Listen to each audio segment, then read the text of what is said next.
Votre invitée aujourd'hui dans la grande interview en direct sur Boursorama, c'est Sophie Boissard. Bonjour. Bonjour David Elko. Merci d'être là avec nous, directrice générale de Korian, donc maison de retraite médicalisée au sens large. Vous exploitez plus de 803, je me suis fait reprendre hors antenne, j'ai dit 800, mais tiens, 803 établissements donc de soins d'accompagnement des personnes âgées, présents dans 5 pays européens. Et vous avez publié il y a quelques jours votre chiffre d'affaires, c'est ça, 3,3 milliards d'euros sur 2018, en hausse de 6,4%. Vous avez vu, j'ai bossé un peu. Qu'est-ce qui vous a permis de faire mieux que les objectifs que vous étiez fixés? Parce que vous étiez délibérément fixé des objectifs un peu plus modestes pour se dire ce sera plus facile à dépasser, non? Je vous taquine un peu. Écoutez, depuis 3 ans, on a engagé un gros travail de réinvestissement dans notre réseau et puis en même temps, on croit localement en acquérant, en faisant rentrer dans le périmètre de l'entreprise un certain nombre d'offres complémentaires, services à domicile, offres d'habitat alternatifs. Et donc, d'une certaine manière, la machine aujourd'hui est en train d'accélérer. J'entends le mot qui plaît, là, c'est bon ça. Accélération de la croissance, donc 6,4%. Le quatrième trimestre est meilleur, il est à 7 et quelques de mémoire. 7,2. Et ça va continuer à accélérer chez Korian. Et nous avons annoncé que pour 2019, nous attendions plus que les 6,4% qui ont été délivrés en 2018. Pour l'instant, on a juste dit qu'on attendait plus. En tout cas, la dynamique est bonne. Mais il y a une accélération de la croissance de Korian. Exactement. On était à 5% en 2017, 6,4% en 2018 et 2019 sera meilleur. Et dans un monde idéal, on croit à 2 chiffres, on croit à 10%, non, c'est trop? Écoutez, pour moi, la chose vraiment importante, c'est que l'entreprise puisse, partout où elle est présente, offrir un large panel d'offres à ses clients, c'est-à-dire à la fois des centres gériatriques, des hôpitaux de proximité spécialisés, pour tout ce qui est pathologie chronique en particulier touchant les personnes âgées, jusqu'à de la résidence-service, du résidentiel et du soin à domicile. Et donc on est vraiment aujourd'hui sur cette palette de services, partout où on est présent, être capable vraiment d'offrir un accompagnement complet. Et si j'ai bien compris, encore une fois, je me suis un peu documenté, la moitié de la croissance de Korian viendra de la croissance organique, naturelle, spontanée, et la moitié, en gros, de la croissance externe, c'est ça Exactement, de cette politique d'acquisition ciblée, mais qui fait aussi partie de notre savoir-faire. Aller chercher les meilleurs partenaires qui ont les mêmes valeurs que nous, qui ont le même attachement à la qualité et qui sont très complémentaires de ce qu'on sait faire. Avec l'idée, encore une fois, que vous développez en Europe, on l'a bien vu, avec pas mal d'acquisitions. Mais on se dit que si vous développez, Sophie Boissard, en dehors de France, c'est parce que vous avez fait le tour, ça y est, on est bien équipé, on est suffisamment équipé en maison de retraite en France? Non. Alors 6,4% de croissance, tous les pays ont contribué. En France, on a cru de 4% et la France va continuer à croître parce que ce qu'on est en train de faire, c'est vraiment de réinventer l'offre d'accompagnement du grand âge et des malades chroniques, des personnes fragiles. Il y a énormément de choses à faire. Quand on sait qu'aujourd'hui on manque de services de soins de proximité, qu'on n'a pas assez de médecins de famille pour assurer le suivi, qu'on est encore très loin de ce que font les pays du nord de l'Europe en matière de soins à domicile. Donc pour moi, la France est l'un le gisement, il est là, il est sur les soins à domicile, c'est là où finalement l'avenir, le gros de la croissance viendra de là? Il est sur la chaîne de soins en fait, c'est-à-dire entre le moment où vous avez un premier accident de santé, ce qui arrive à chacun d'entre nous autour de 60-70 ans, et la chose vraiment importante, c'est que vous soyez bien soigné à ce moment-là pour rentrer à la maison et vous retrouver dans un environnement dans lequel vous allez pouvoir retrouver une qualité de vie, retrouver de l'autonomie et pouvoir continuer à profiter de la vie et de votre entourage. Rentrer chez soi, évidemment. Alors j'ai vu ce chiffre, je pense qu'il est vrai, mais l'idée c'est que vous puissiez un peu l'étayer, les mettre en perspective. D'ici 2050, le nombre de personnes dépendantes depuis 80 ans va doubler. On parle de la France, pour atteindre 8 millions de personnes. 8 millions de personnes seront en situation de dépendance en France depuis 80 ans en 2050. C'est ça, parce que là on se dit qu'effectivement les besoins sont immenses et donc pour vous on voit bien le côté business puis potentiel énorme, quoi. En fait, tout cela part d'une très bonne nouvelle qui est la Société de la longévité. On a gagné 30 ans d'espérance de vie au XXe siècle et on continue à gagner de l'espérance de vie. Le corollaire de ça, c'est qu'on a des affections, des pathologies chroniques, du diabète, de l'arthrose, des choses dont on ne guérit pas mais avec lesquelles on peut vivre. Et tout l'enjeu, c'est de pouvoir apporter la meilleure qualité de vie possible tout au long de la vie. Quand on parle de dépendance, évidemment, tout le monde pense à Alzheimer, tout le monde pense à des troubles cognitifs avancés, donc à des choses qui sont difficiles et qui nous font peur individuellement. Mais en réalité, la dépendance, c'est simplement le fait d'avoir besoin, pour les gestes de la vie quotidienne, au quotidien, d'un accompagnement régulier qui peut être plus ou moins lourd. Et donc, effectivement, les besoins liés à la démographie sont de l'ordre de 3 à 4% en croissance par an, en France, mais partout en réalité en Europe. Et plus largement, quand on regarde vers l'Asie, en Inde ou en Chine, là aussi, l'espérance de vie progresse de manière massive et donc les besoins d'accompagnement de ces pathologies chroniques. C'est intéressant, Sophie Boissard, de parler au-delà de l'Europe l'Europe et du reste du monde, parce que j'écoutais un de vos concurrents, votre principal concurrent Orpea, qui disait, c'est intéressant, 90% de la croissance à venir d'Orpea viendra de l'international. Vous pourriez en dire autant? Non, pas autant chez vous. Aujourd'hui, la moitié de notre croissance, elle ouais. vient hors de France. On a choisi aujourd'hui d'être un acteur européen spécialisé sur l'ouest de l'Europe. Pourquoi?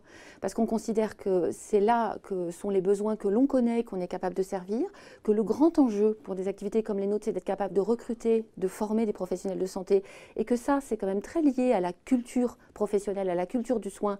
Et en Europe, on partage la même. Je ne suis pas sûre aujourd'hui qu'on trouve en Chine des soignants de la même qualité, avec les mêmes valeurs. Donc c'est une mauvaise stratégie, on n'est pas là pour taper sur les concurrents évidemment, mais quand Orpea pour le coup va en Chine, va au Brésil, dans 13 pays au total, vous assumez de dire finalement non, on reste concentré sur les marchés qui sont proches de nous, encore une fois l'Italie, l'Espagne, l'Allemagne, vous restez concentré, vous pourriez élargir et aller au Chili ou au Brésil, au-delà du cas d'Orpea encore une fois. Aujourd'hui, notre stratégie est clairement une stratégie européenne, une stratégie de proximité. Vous ne pousserez pas vos pions au-delà? On a déjà énormément à faire sur les 5 pays dans lesquels on est présent, qui représentent plus de 50% de la population européenne, et en particulier de la population âgée, qui sont des environnements stables, dans lesquels on a énormément d'alliés et de partenaires avec lesquels travailler, et dans lesquels on est très très très loin d'avoir épuisé tout ce qu'on peut faire. Donc Corée en Chine, c'est non? Pour l'instant, c'est non? Écoutez, pour l'instant, je ne vois pas ce que j'irai faire en Chine, à part mobiliser du personnel de très bon niveau, qui a beaucoup plus à faire et beaucoup plus de valeur à créer pour nos clients et pour nos salariés en France ou en Europe. Pour être un champion européen, c'est ça votre ambition? Ça fait 2 ans que vous êtes à la tête de Korian, d'être champion européen du soin, du grand âge, c'est ça? À quel horizon? Comment? Parce que vous n'êtes pas seul. D'ailleurs, tout le monde se revendique, enfin tout le monde, vous êtes deux, vous revendiquez le leader en matière d'EHPAD, en maison de retraite médicalisée. Et quand les deux se disent leaders, c'est qu'il y en a des deux qui ment. Hein. En réalité, nous sommes premiers dans 3 des 4 marchés sur lesquels nous étions présents en 2018, c'est-à-dire nous sommes premiers en France, nous sommes premiers en Allemagne, premiers en Belgique et deuxième en Italie. Même si boursièrement, Orpea pèse 2 fois plus lourd que vous. Orpea a choisi une stratégie immobilière différente. On va en parler après. Mais très clairement, ma vision, c'est nous sommes capables d'offrir une large palette de soins et nous sommes premiers, l'opérateur de référence, le champion du soin dans les territoires où nous sommes présents. Être en saupoudrage ne me semble pas la bonne stratégie, alors qu'on a tant besoin d'avoir localement les bons réseaux, les bons adossements hospitaliers, les bons prescripteurs et les bons professionnels de santé. Ouais. Sophie Boissard, il faut parler de ces griefs, encore une fois, à l'égard des maisons de retraite médicalisées. On les a souvent en tête, c'est souvent les mêmes, c'est la question de la maltraitance, de la qualité de la prise en charge des résidents sur... et là, c'est vrai qu'en me documentant, j'ai préparé l'entretien. Je ne l'avais pas vu à l'époque, l'enquête d'envoyé spécial sur France 2. On a les images qui sont là, qui nous parle de nourriture rationnée, de soins bâclés, de personnel insuffisant, intérimaire. Vous êtes tombé de votre chaise quand vous avez vu ça? Vous vous êtes dit plus jamais ça chez moi? Ou quelle était votre réaction? C'est localisé? Ou comment vous réagissez quand vous voyez ça? Je pense que le débat aujourd'hui sur les maisons de retraite, il n'y a pas de sujet ou il y a un vrai sujet? Le débat qui est extrêmement orienté sur les maisons de retraite n'est qu'une toute petite partie des enjeux de la société de la longévité. Je le redis, l'enjeu, c'est d'être capable de prévenir les pathologies chroniques, de soutenir le maintien à domicile et l'autonomie, et dans un certain nombre de cas, effectivement, parce que les personnes sont isolées, parce qu'elles ont des troubles cognitifs avancés, eh bien, l'entrée en maison de retraite est la bonne solution. Mais il y a toujours plusieurs solutions possibles. Ça, c'est le premier point. Le deuxième point, un certain nombre de reportages à sensation depuis 2 ans se plaisent à présenter une réalité totalement biaisée et à vrai dire... Donc tout ça est archi-faux, tout ce que nous a montré France 2 est archi-faux? Le prisme dans lequel on montre en fait aujourd'hui sans aucun souci d'objectivité et sans capacité d'aller regarder vraiment, d'entendre les différentes réalités me semble fou et me semble en réalité dévastateur pour toute une profession. Parce qu'on est en train de dire aujourd'hui... Parce que vous avez été avec Orpea pointé du doigt. Nous avons l'ensemble du secteur a été pointé du doigt et les professionnels de santé qui sont très largement des femmes qui ont choisi ce métier, qui le font par vocation avec un dévouement que vraiment je ne saurais jamais assez saluer, se retrouvent en réalité cloués au pilori. Ça a été ressenti très violemment par l'ensemble des salariés, en tout cas chez nous, pour dire mais comment peut-on montrer ainsi ce qu'est notre quotidien et le dévouement, l'engagement qui est le nôtre au soutien des personnes qui nous font confiance, qui s'adressent à nous. Après, il y a un deuxième sujet en France, mais qui est un sujet spécifique à la France. C'est une des raisons pour moi de mon arrivée à la tête de Korian il y a 3 ans, et c'est vraiment le projet d'entreprise que je porte, qui est que proposer comme unique réponse au très grand âge les maisons de retraite médicalisées me semble à côté de la plaque. Aujourd'hui, avec le digital, avec des réseaux de soins de proximité, on peut faire autrement. On peut proposer une diversité d'offres, on peut s'appuyer sur les maisons de retraite comme étant des lieux de répit, comme étant des lieux de consultation. Et c'est ça qu'on est en train de faire aujourd'hui. Les pays du nord de l'Europe l'ont compris avant nous, en ouvrant beaucoup plus largement la palette. Et c'est ce que la France est en train de commencer à faire. C'est là-dessus que vous positionnez. Et c'est là-dessus qu'on se positionne. Et je suis persuadée que c'est comme ça qu'on rend le bon service. Et j'ajoute, dernier élément, que la France, d'une certaine manière, a laissé la vague monter. Quand on a créé les maisons de retraite au début des années 2000, c'était des lieux de convivialité pour des personnes qui n'avaient pas envie de rester seules chez elles, mais pour les personnes qui étaient valides. Et dans le même temps, il y avait des structures hospitalières pour les personnes très dépendantes. Ces structures hospitalières, elles ont été fermées. Et on a d'une certaine manière rabattu vers des maisons de retraite qui étaient des lieux de résidence des personnes avec de lourdes pathologies sans avoir dans le même temps adapté les dotations en médecins, en personnel soignant spécialisé à due concurrence. Et c'est le rattrapage qu'on est en train de faire. Ça fait maintenant quelques années qu'on le fait. Nous, cette année, on va embaucher sur le périmètre existant 700 aides-soignants supplémentaires pour justement être capable d'accompagner. On est en train de renforcer tous nos liens avec des plateformes hospitalières de proximité, réseau d'hospitalisation à domicile. Donc on est vraiment aujourd'hui à finalement c'est le défi repenser. Du grand âge, c'est le défi du grand âge, Exactement. encore une fois, et qui passe pas seulement, on l'a compris, par les maisons de retraite. Juste pour clore encore une fois sur ce qui a été vu sur France 2, parce que le message qui faisait passer, c'était qu'en gros, cette rentabilité qui est la vôtre, elle est faite sur le dos de nos anciens, au travers, encore une fois, du fait que des économies ici et là, et donc voilà, avec un personnel qui peut être pas assez bien formé ou pas assez bien rémunéré. Donc ça, pour le coup, c'est pas chez Korian. Moi, la seule chose que je voudrais dire, c'est qu'en 2017, résultat net sur chiffre d'affaires… Même s'il y a des brebis galeuses, il y a toujours des brebis galeuses. En 2017, résultat net sur chiffre d'affaires, 5%, d'accord. Accor a fait 15% la même année. Donc j'aimerais d'abord qu'on revienne sur ces sujets. Deuxièmement, nous avons investi en 2017 toujours 360 millions d'euros quand je prends la totalité des investissements réalisés. Donc combien pour… Parce que là-dedans, il y a l'investissement pour grandir, pour croître, et pour maintenir, pour embellir, pour mettre aux normes. Pour embellir en France, quand on prend l'ensemble du programme de transformation, 200 millions sur les 3 dernières années qui sont réalisés. Pour investir dans les murs, c'est ça pour votre réponse. Votre réponse, c'est de dire, voilà, on met 200 millions tous Moi, les ans. j'aimerais savoir quelles sont les structures publiques qui sont souvent érigées un peu en modèle par les contempteurs du système en disant tout ça doit être public. Moi, je dis public, privé, associatif ou pas. Le point important, c'est d'être capable d'investir, c'est d'être capable de développer. On pense qu'il faut 20 milliards aujourd'hui pour remettre en état le parc des 7500 structures. Moitié privé, moitié public, c'est ça qui sont en réalité un quart privé-privé et 3 quarts associatifs ou publics. Il faut donc 20 milliards dans les 5-10 ans qui viennent pour mettre ce parc à niveau et être capable de tenir compte justement des besoins d'accompagnement médicalisé plus importants. Eh bien, pour trouver ces 20 milliards, il faut d'une manière ou d'une autre avoir des activités qui dégagent la rentabilité suffisante. Ouais. Et à ceux qui disent que ça coûte trop cher une place en maison de retraite médicalisée, vous répondez quoi? Eh bien, je réponds qu'une place en maison de retraite médicalisée chez nous, elle est rémunérée chaque jour 135 € en moyenne. Voilà nos chiffres. Une place dans une clinique de soins de suite, tarif sécurité sociale. De soins de suite? Soins de suite, donc clinique spécialisée. Pardon, c'est moi en fait. Hôpital gériatrique spécialisé après une intervention, par exemple, là où vous allez faire votre rééducation après une prothèse de hanche ou ce genre de choses. Tarif moyen, 200 € par jour, 100% sécurité sociale. Donc on ne vient pas vous dire 135 €. Une journée à l'hôpital, hôpital public ou hôpital privé pour des soins aigus, 800 à 1000 € en moyenne. Donc moi je pense que le premier des sujets, c'est d'abord de s'assurer que les financements assurance maladie soient bien orientés vers les structures dans lesquelles les soins sont dispensés et de plus en plus. Ce n'est pas le cas. C'est le cas en les maisons de retraite sont cet élément de la chaîne de soins. Et donc le gros sujet, c'est de renforcer le financement dotation soins. Et en Allemagne, où nous sommes présents, on voit qu'en moyenne, 50% du coût journalier est pris en charge par la caisse dépendance. Et aujourd'hui en France, c'est de l'ordre de 30%. D'accord.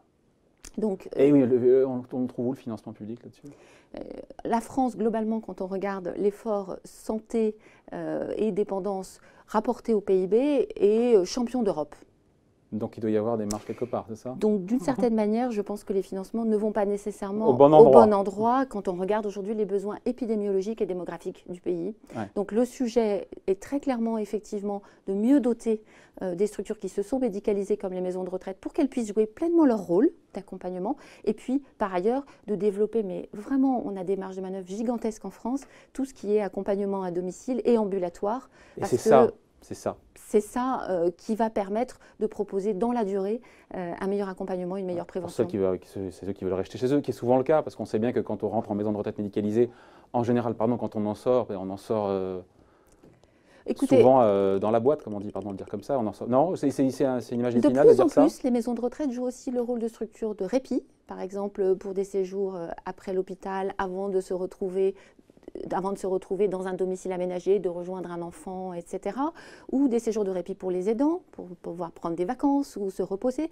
Donc le rôle des maisons de retraite, encore une fois, est en train de changer comme élément de la chaîne de soins et de la chaîne de prise en charge de proximité. Et c'est précisément pour cette raison qu'il faut revoir progressivement leur organisation et la manière de les financer. Je vous ai vu, Sophie Boissard, sur BFM Business la semaine dernière, je crois, chez notre amie Edwige. Vous parliez, très intéressant, mais vous parliez de 8 millions de personnes atteintes en France de maladies chroniques. Je me suis dit, mais ça veut dire quoi concrètement quand on parle de maladie chronique? Maladie chronique, c'est une maladie dont on peut stabiliser, mais dont on ne guérit pas. Ça peut être du diabète, ça peut être de l'arthrose, ça peut être des maladies neurologiques, pour le coup, qui, elles, sont évolutives. On vit avec, mais il faut être suivi. Et ça veut dire qu'on a besoin d'un suivi de soins, de santé régulier dans la durée.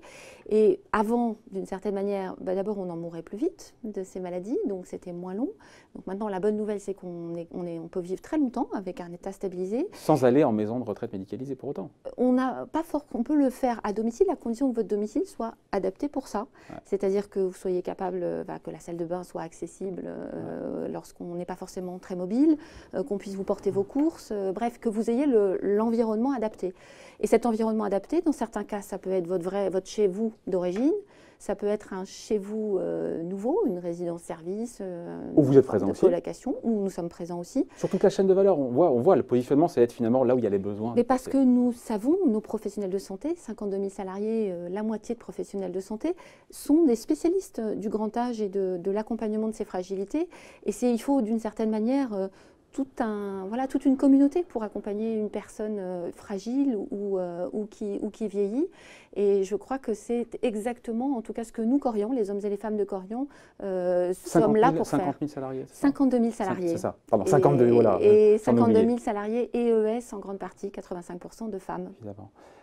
Il faut parler, dans les trucs, ça va vous faire sourire, mais c'est bien cette séquence boursière. Quelle belle séquence boursière pour Korian, plus 40% sur un an.